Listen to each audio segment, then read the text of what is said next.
What does it mean to be part of a healthy community? On a personal level, we know there are some things we can do that just make us feel good. Maybe it's going for a walk outside with your dog, or volunteering with a group in your neighborhood. Or maybe it's like this woman who frequents the YMCA gym in North Regina. I grew to love coming and know that for my mental, physical, and spiritual health, it's something I need to do on a daily basis. But then there are other things that might feel more out of your control that also make for a healthier society. Things like quality education, safe and healthy homes, transportation, and nutritious and affordable food. So today on Blue Sky, we're looking at this question from a few different angles. We'll hear from a doctor in northern Saskatchewan, a community health professor, and someone from the Riversdale Community Association. We also want to hear from you. What do you think makes a healthy society? Maybe it's the big systemic things you want to talk about, or maybe you're just excited about telling us about the day-to-day things you're doing to be the best version of yourself. Either way, the phone lines are open. Call 1-800-716-2221 or email bluesky@cbc.ca. Nazim Muhajarine is a professor of community health and epidemiology in the College of Medicine at the University of Saskatchewan. He's done a lot of research on how we live, what makes us healthy, and part of a strong community. And so he's one of our guests today on Blue Sky. Nazim, hello. Hello. How do you personally answer that question? What makes a healthy society? Lisha, there are a few things to say about this topic, and it's really a very timely topic to talk about. Many people, I think, see health as an individual experience. As you mentioned in your introduction, experience that is determined by the way they live, their genetics, their access to health. But in fact, we know that the society we live in has a huge impact on people's health, above and beyond anything they can do as individuals, I can do as individuals. That's the difference, right? Yeah. There's we can wake up and go to the gym and feel pretty good, but then there are other factors at play that either lead you towards being your healthiest self and being part of a healthy community, and those that limit that. Exactly. So, for example, as a society, do we provide a good education for our children and youth? You mentioned about actually, walking to school. Could they do that safely? Could we, as a society, provide access to good food? For everyone. Do everyone have safe and secure housing? It's a big issue. Right now. Do individuals feel valued and have a sense of community with others? So these are all issues that can really create conditions for individual people to stay healthy. I want to ask you what you're doing on a personal level, because even though we're dividing the two, right? There's what we're doing on our own and then what we're doing collectively. But I'm just curious, Nazim, about how you live your own life and how you try to be the healthiest version of yourself and a healthy member of a larger community. So first and foremost, like I did this morning, I walked to a spin studio. Walk to a spin studio. I walked to a spin studio. That's a double whammy. I'm actually nice and limber. When I get there to the spin studio, it's about an 8 to 10 minute walk. There and back, and I love doing that most mornings. It gets me going. It wakes me up for sure, and gets me going. And the other thing that I do is I try to eat healthy. Doesn't work 100% of the time. I like the occasional ice cream. I like the occasional cookie and so on. But I like to buy things local. I walk to Broadway, where I purchase my food. And the other thing is that I try to create and maintain good relationships, whether it's within my home, with my children, and or at the workplaces, that the workplace that I work in. And you are someone who is quite connected to the community. How important is that to have those connections in the community and to build that sense of community? Yeah. It's so important, Alicia. There's a saying that no person is an island, and it's so true. In a mid-sized city like Saskatoon, which is a city of neighborhoods, I live in Nutana. Often when I walk, that 8 to 10 minutes, I walk to the spin studio or walk to a bus station or to Steep Hill. I often see people that I recognize. I think they recognize me. Although we actually haven't had a chat, sometimes we do, if there's a reason to do that, you see something you want to comment and that leads to a conversation, which is not planned, by the way. But you meet people's eyes on the road. And I think that is just so important, human to human connection, that eye connection. That's happened to us because I know you on a professional level. I've interviewed you several times, especially throughout the COVID-19 pandemic. But I know I've been out gardening in a community garden and you've walked by and we've said hello to each other. So I know what you're talking about. Isn't that wonderful to be able to do that, And actually what it immediately tells you, makes you feel, is that you're connected. You're connected to people in the neighborhood, in the city, in the province. Now we kind of get a little bit more distant, literally and figuratively, But actually that sense of belonging to a place, I think, when we stop moving around, historically speaking, and create places where we settle into and create homes and, things that we grow, we start to build that attachment to a sense of, to a place. And I think that is just so important. Having born and grown up in a different culture and a country myself, I'm an immigrant here, and to create a sense of community in a place that's my adopted home. Now it is actually my home. I shouldn't qualify as an adopted home. But, that is just so important. I think that is what Saskatoon in this province and Canada has allowed people to do, for actually as long as the country has been founded. But now we recognize, though, we are settlers.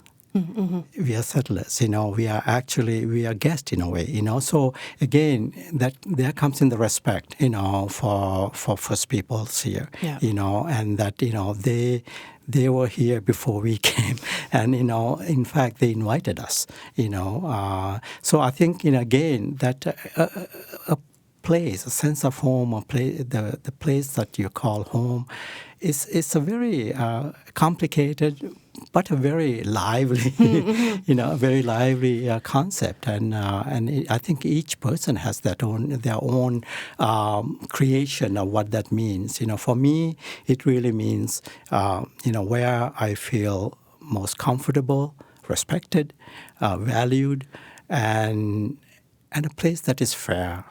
So it's all these things that help build a healthier society. And I just want to ask you quickly, Nazim, before we introduce a few more people to the show, why do you think this conversation is timely right now? You said it's timely. Why? I think it is. It is timely because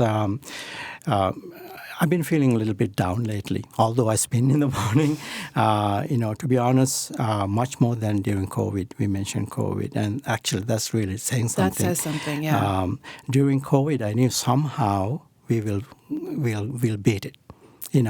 Although it was an invisible enemy, we will beat it. It was just matter of time. Now it is different. It seems like powerful forces, human forces are aligning against what we have come to believe to be true. Over time, over history. Like every person has value and a right of dignity, and the truth itself has been called into question. Right to be treated fairly and actually preserving life, is better than putting an end to it through war and force. So this is why I think we need some positivity. Some positivity. And that's why we hope people will call us today with their ideas on what makes for a healthy society. So give us a call today, 1-800-716-2221. We'd love to hear your ideas. Or you can email us, bluesky@cbc.ca. Now, this conversation actually started because of our colleagues in Regina. Jenny Whitfield spent some time at the YMCA in the north end of Regina this past week. And it was just such a natural place to find people who care about their health and to ask that question, what makes a healthy society? So several people she spoke to talked about how using the fitness facility has helped their mental well-being. Hi, my name's Jackie. I think that coming to the Y at the beginning was a way to survive. It was a way to survive seeing unhealthy and being unhealthy. And then I grew to love coming and know that for my mental, physical, and spiritual health, it's something I need to do on a daily basis. What was unhealthy about where you were at in that point in your life? Sometimes this is the way I was being treated. It was the way I was treating myself too. It was the things that I chose to eat and consume. And sometimes when you work with people that come from poverty or come from unhealthy, you see that and you hold that through trauma. So you work to remove yourself, to see your own privilege, but to also understand that in order to be back to serve those people, I need to take care of myself. So what was the turning point that got you to walk through the gym doors the first time? I've been a Y member. I was a Y member when I grew up as a kid, and so it's always been a safe, warm space for home. And it really was like coming back home when I started to join. It was like coming to a place that I knew I would feel like I belonged, no matter what I looked like, no matter how I was working out, no matter what I chose to do, it would be safe, and I would feel comfortable and like I belonged here. I'm in a healthier place. I treat myself better. I understand connections. I understand my own fitness goals. I understand when I need to be at the Y, and it's become a habit that I do pretty much every day, being active. So given all that, what to you makes a healthy society? I think the key is that we remember to take care of each other. I think that we need to remember to take care of the people around us, and then we need to remember to take care of ourselves, because they come hand in hand. We can't give when we don't have anything left in ourselves. Hi, my name is Shannon Corkery. I've been coming off and on, but just recently in the summer I started coming like 3 or 4 times a week. Yeah, well, back in the day I was part of a group with the Canadian Mental Health Association called the Real Anti-Suppressants, and they did like Bob Hughes, and there was a musical therapist, and they did humor skits, and then like a music group where they sang songs and stuff. And then I discovered that they had free membership at the Y. I have a lot of I have traits of borderline personality disorder and ADHD and anxiety and depression, so I have a lot of really strong emotions, and that they come out in different ways that don't always match the situation, you know?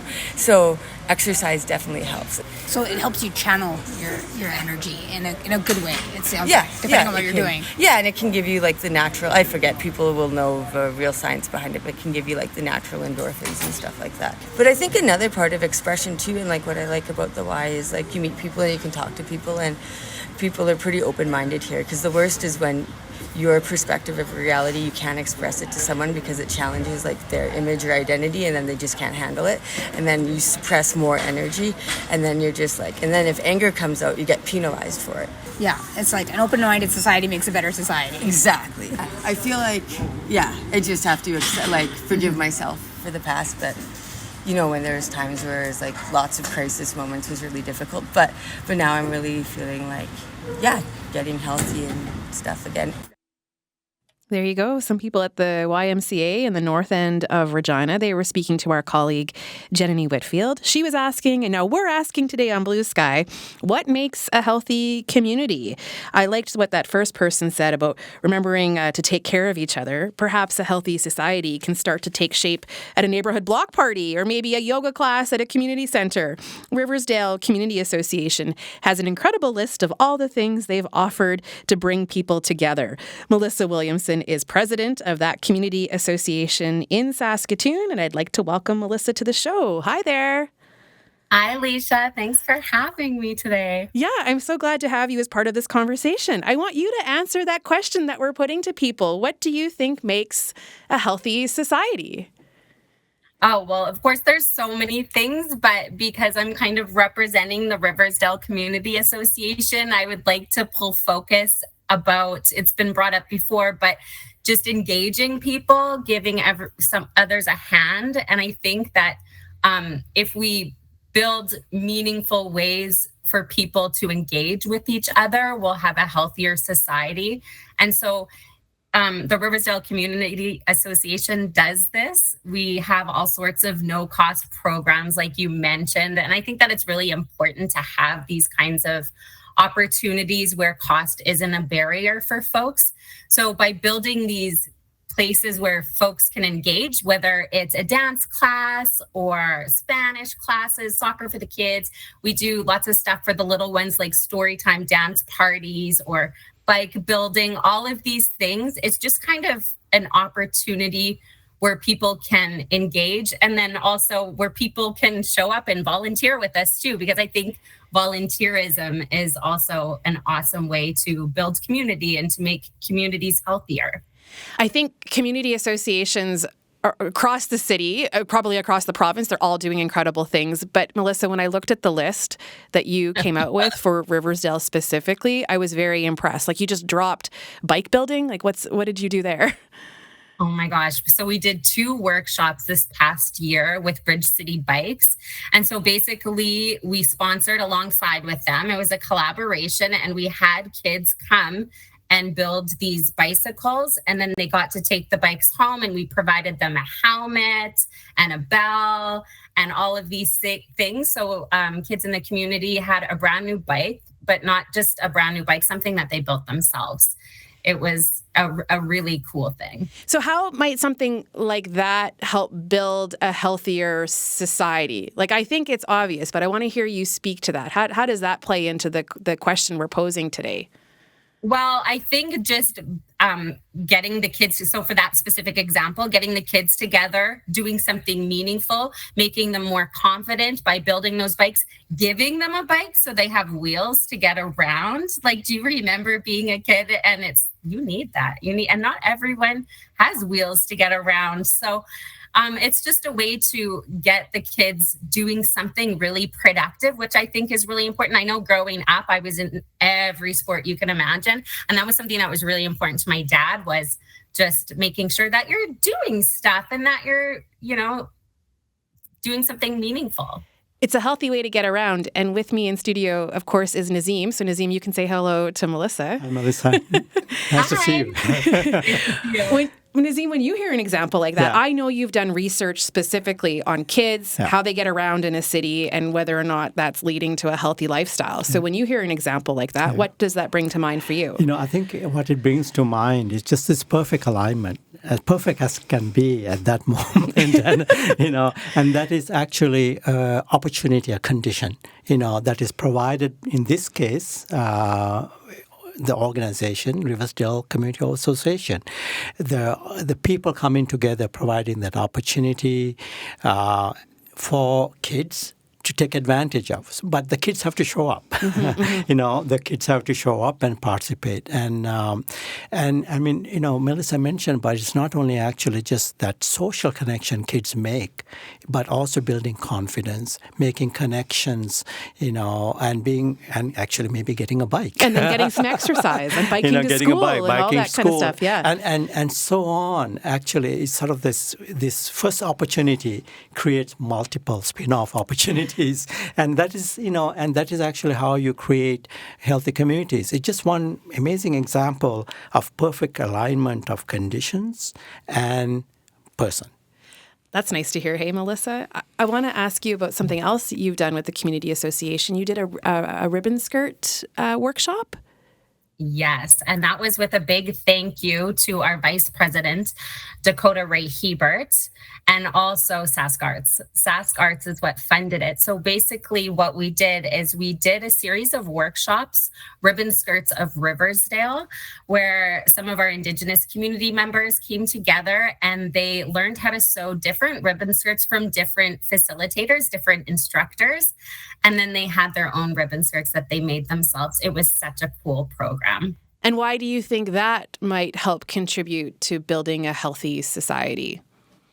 Well, I think that would help because, again, it's that connecting with other people, building confidence, but also it gave those ladies the skills that they could then take away, and they're off running now, right? They can make their own skirts, which is really cool. So maybe they decide to go in that direction. Maybe they don't, but at least they have the chance now. Melissa, what has all of this brought you personally?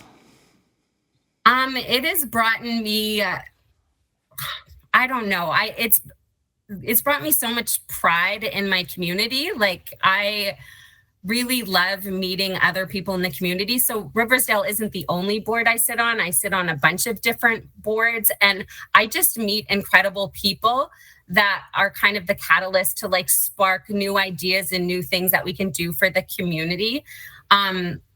Do you mind if I just highlight some of the other powerhouses in the community quickly? Yeah, please feel free, Melissa. I just want to give a shout out to Haley. I know Haley might be listening at RUH. Hi, Haley. Haley Mason is our programs coordinator, and she just works her tail off, providing all sorts of opportunities for our community. And of course, our other board members, Dan, Mike, Dakota, Jada, and everyone else, the whole Shiny crew.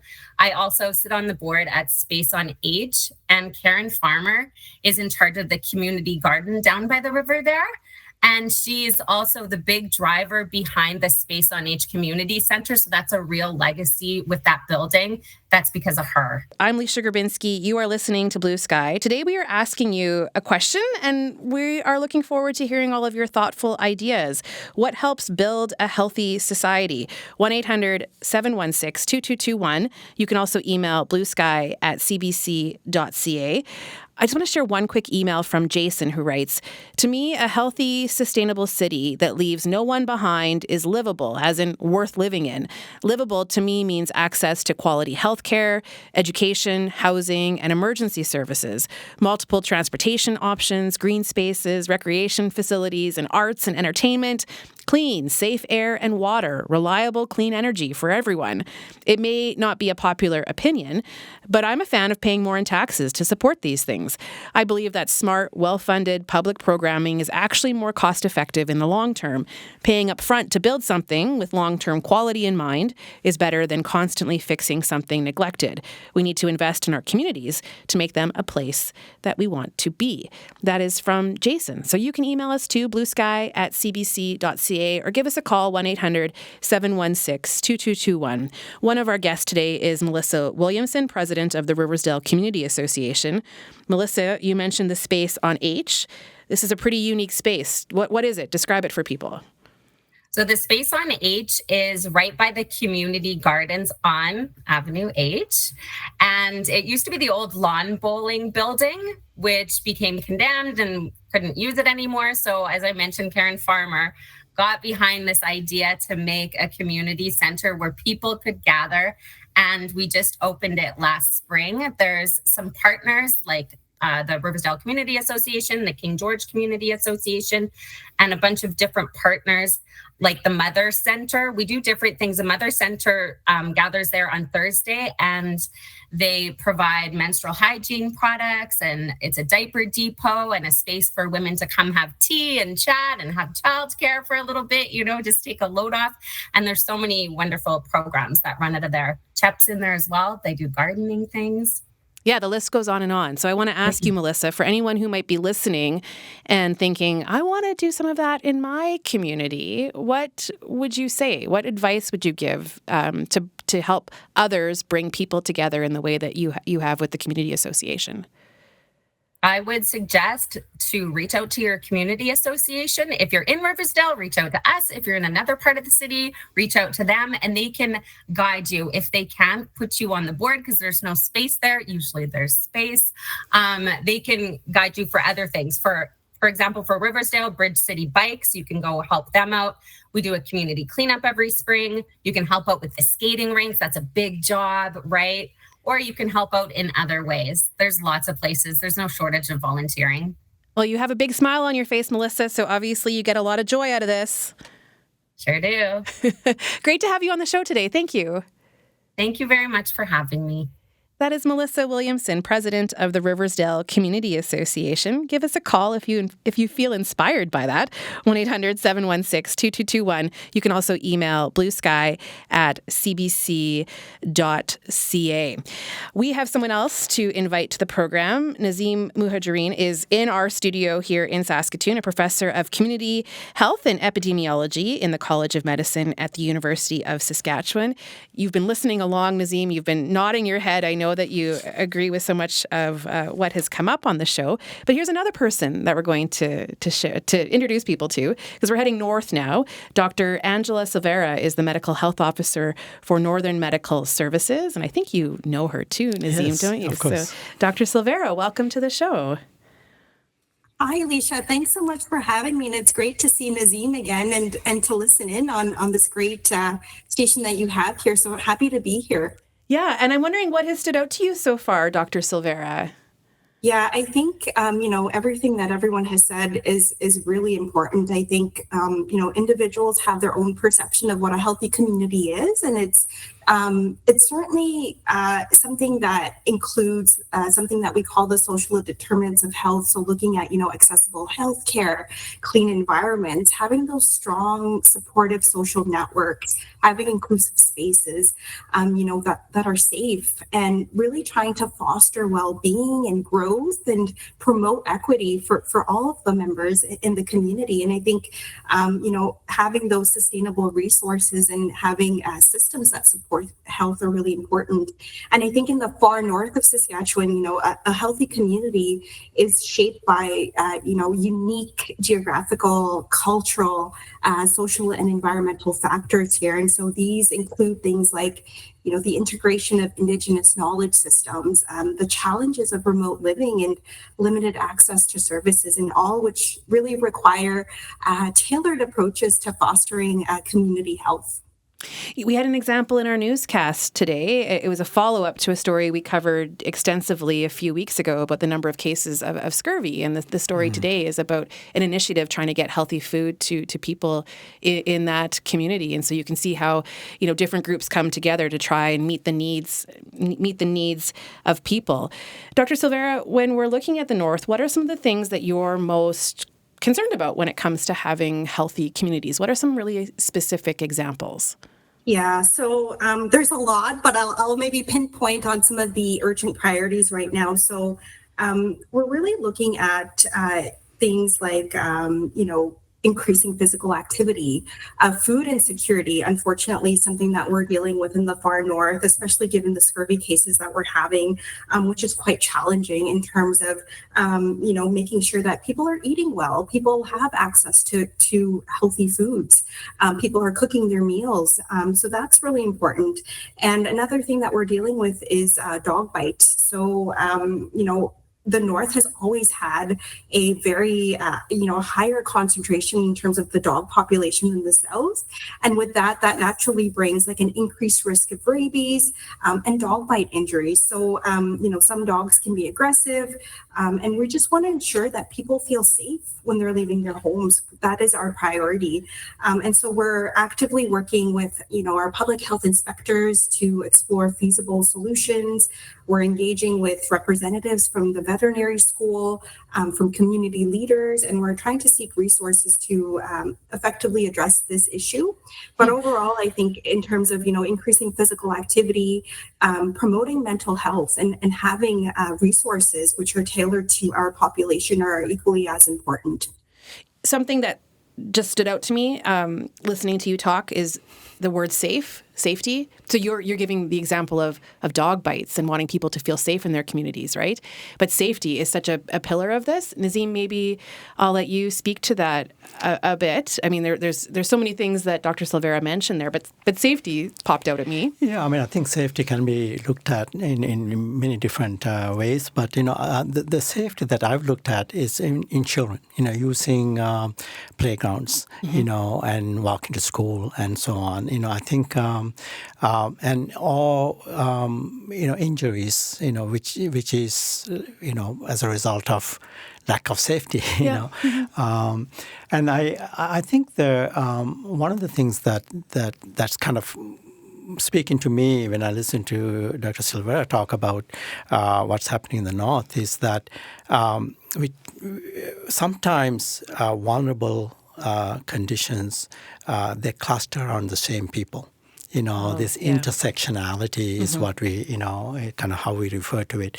So, we've done some research recently, and it's just about to be published in Canadian Journal of Public Health, and that's looking at food insecurity and housing precarity or houselessness. And how those two things are so connected. And actually, a lot of people have known this.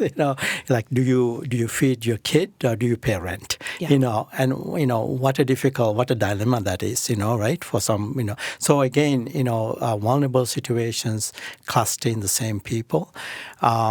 Especially since COVID, but perhaps before then as well, we've noticed that younger members of our society, youth, seems to be disproportionately, affected, by these issues. Food insecurity, housing precarity.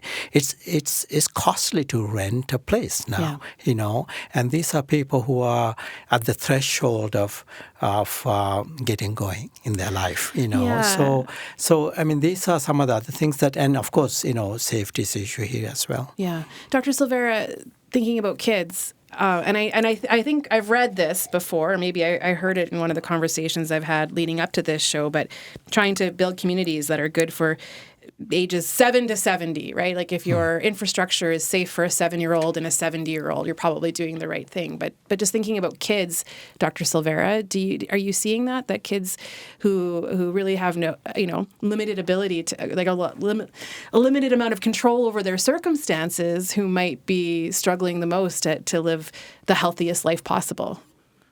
Absolutely. That's a great point that you brought forward, Alicia. So kids, unfortunately, they bear the most burden here in the far north.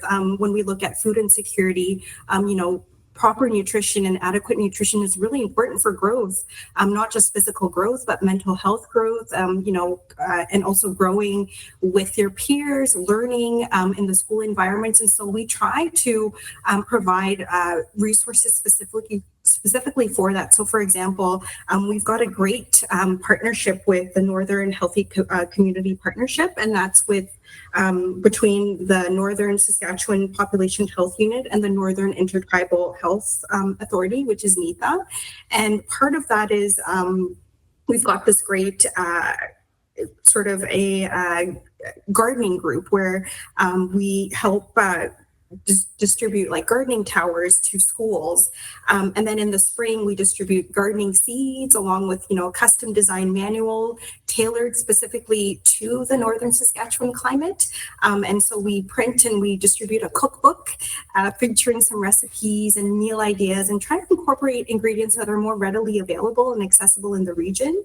And agriculture is another thing that's embedded in the school curriculum in the north, so lots of classroom gardens, and kids get to have hands-on learning opportunities to grow, and they get to take their seedlings back home. The other thing I noticed under the list of things that the Northern Healthy Communities Partnership is focused on, well, there's a few things.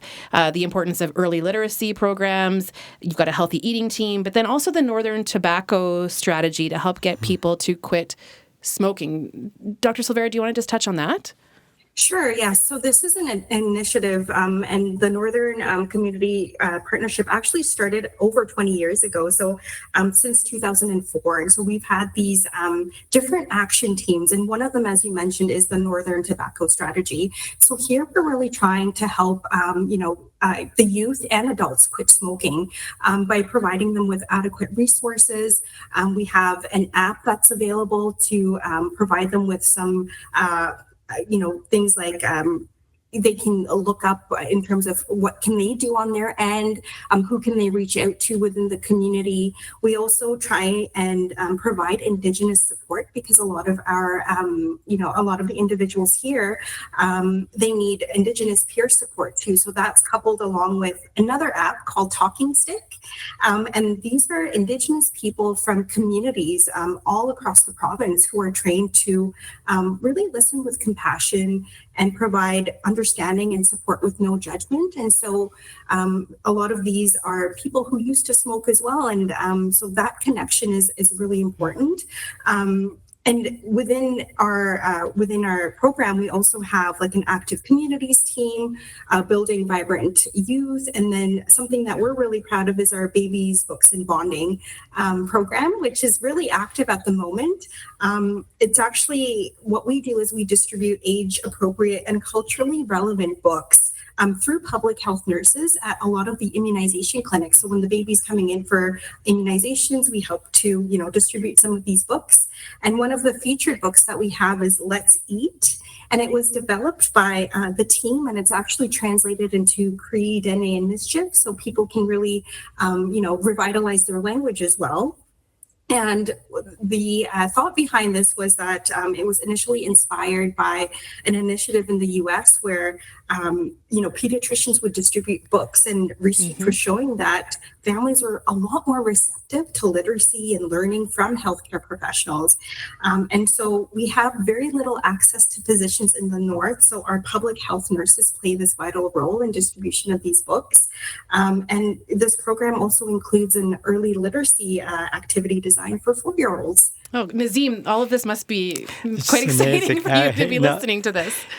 I mean, just such a, this is just in our own province, and I think it's, what a better time in one's life than early on to really connect to your culture and to really connect to yourself, what you could do, and young people are like sponges. They are open to everything, and everything is a possibility, but everything is a question, as well. So at a time like this, to come in, as Dr. Silvera is doing, and her team and others, to create those conditions that we were talking about early in the show, to give opportunities for young people to find themselves in a good way, to find people around them, their people, and also learn, so that they can set themselves up really nicely for the future. It sounds so lovely, and I love hearing about the work that you're doing, Dr. Silvera. But it's hard work, right? Yeah. Like these sound like wonderful programs, but it can be a challenge, right? Like people are dealing with a lot of struggles, and even I think Nazim, you alluded to this, like this moment in time. There are a lot of forces around surrounding us that make being our best selves or being a thriving community that we're up against some challenges. I'm just wondering, Dr. Silvera, before we let you go, if you wouldn't mind touching on that, just how hard it actually is to build a healthy society. Absolutely. It is very hard. And certainly I'm not doing it alone. And I just wanted to give kudos to the team in the far north for really working hard and diligently at this for the past 20 years or so since this partnership started. And it is, especially within the north where, we have reduced capacity, there's less retention, not everyone wants to move to the north to work. So we're dealing with that. And also, the challenge of remote living and access to services and, not having that, which is really a struggle. And so we need to gather up what we have and do it in a positive light. Dr. Silvera, thank you so much for being with us today. Thank you so much, Leisha, for having me. That is Dr. Angela Silvera, a medical health officer for Northern Medical Services. I'm Leisha Grabinski. You are listening to Blue Sky. We would love to hear your answer to this question. What does it take to build a healthy society? With me in studio is Nazim Muhajarine, a professor of community health and epidemiology in the College of Medicine at the University of Saskatchewan. But for a moment, we're going to head to Regina, to the Indigenous Wellness Centre. Kawitnik Muskwa opened in Regina almost a year ago.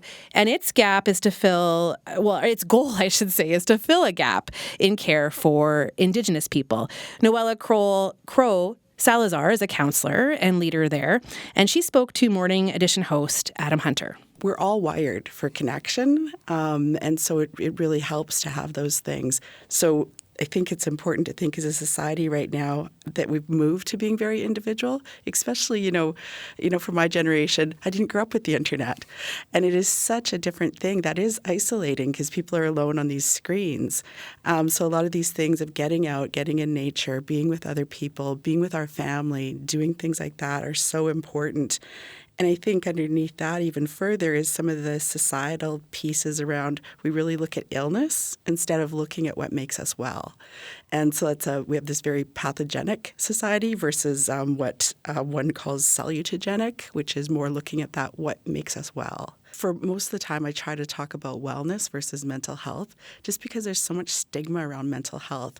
And it's that mental illness part of it, which is very, I don't know the actual stat, but that's not what we should be looking at. But unfortunately, when people think of mental health, they immediately think of mental illness versus to switch it to think about wellness and what do we do to make ourselves well and to make ourselves healthy versus that portion of looking just at the illness part. I talk about decolonizing mental health because there is a very Western stigma around that mental illness part, whereas for us in coming out of intergenerational trauma, it's really important that we look at wellness and that we look at all of our wellness and how do we overcome that intergenerational trauma without any stigma, without any impositions or assumptions around it, and that's been really important for us. I think we've touched on it in the conversation. But what for you makes a healthy society and with the work you're doing and what you see every day? It's really simple and I think universal across cultures, but it's balance. I find as long as I can be balanced and live and walk in balance. So that means, making sure I have time for my family, making sure I have time for my kids who are young adults. I was saying one of the things that we did during COVID, we'd throw this jar on the counter and they thought it was kind of corny, but we'd little sticky notes, and we'd each write something we were grateful for. They ended up being really funny because they'd write about the cat and the dog.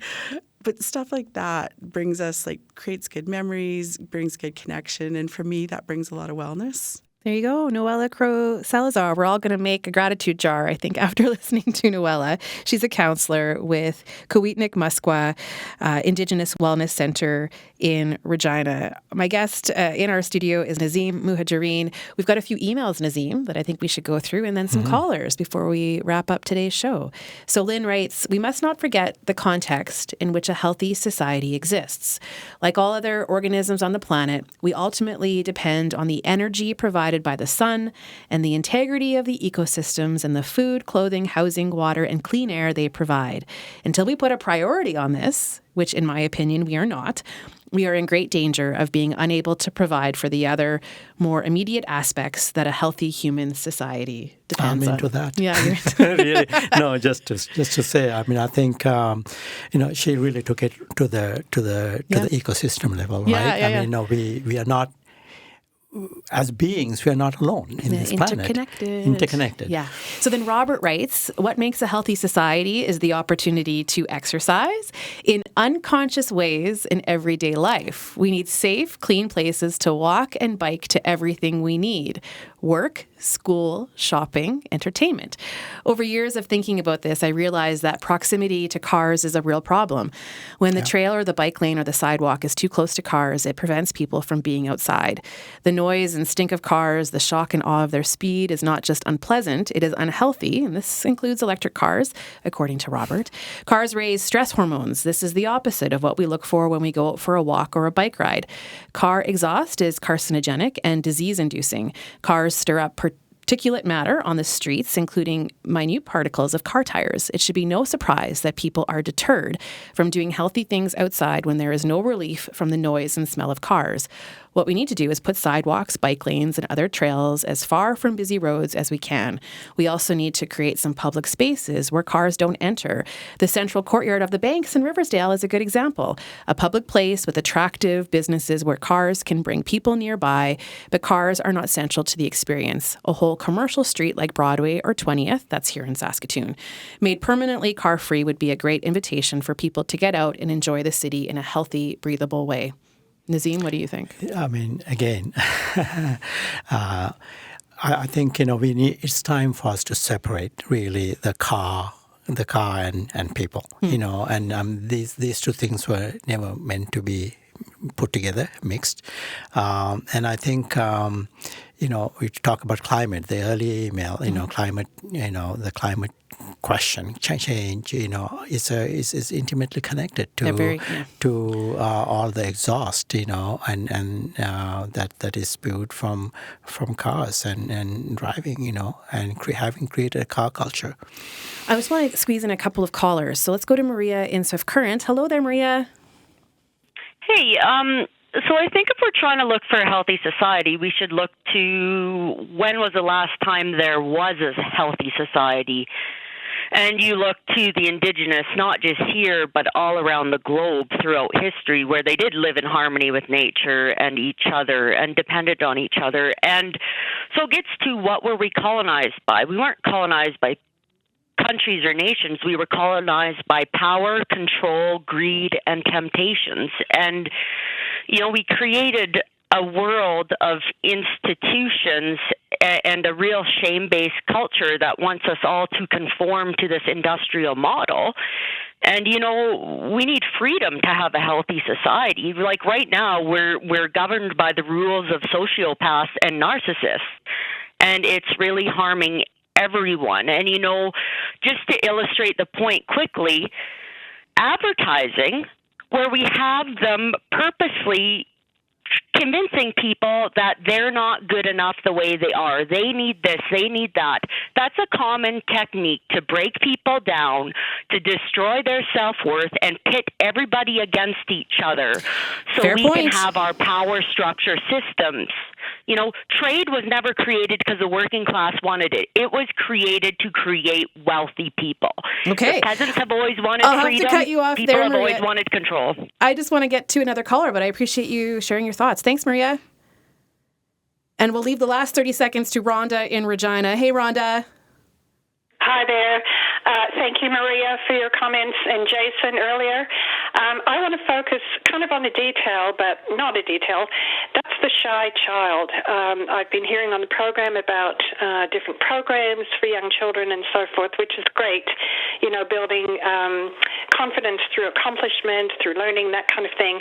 But also I think there needs to be even more of a focus these days on the shy child to help that kind of child gain their confidence, find themselves, and so on, so that they also can participate in programs more effectively, more satisfyingly. And if they grow up then confident and having found themselves as, time goes along, that can only, again, contribute to the well-being of the whole society. Rhonda, thanks for calling. I appreciate that. Okay, thank you. Bye. That was Rhonda in Regina. Nice to hear from people today. I think this has been a valuable conversation. So, Nazim, I'd like to thank you for being our main guest today and sharing so much, Nazim. Thank you. Nice to not talk only about COVID for a change, hey? That is Nazim Hujjareen, a professor of community health and epidemiology in the College of Medicine at the University of Saskatchewan. I'm Leisha Gerbinski. On our next show, should I stay or should I go? There has been a mass exodus of people on X, migrating to platforms such as Blue Sky, and a shift in policy at Meta has some people looking for alternatives to Facebook, Instagram, and WhatsApp. So we're going to talk about that tomorrow on the show. A bit of a group chat on this. You can join the conversation too between 12 and 1 right here on CBC Radio 1. Have a great day.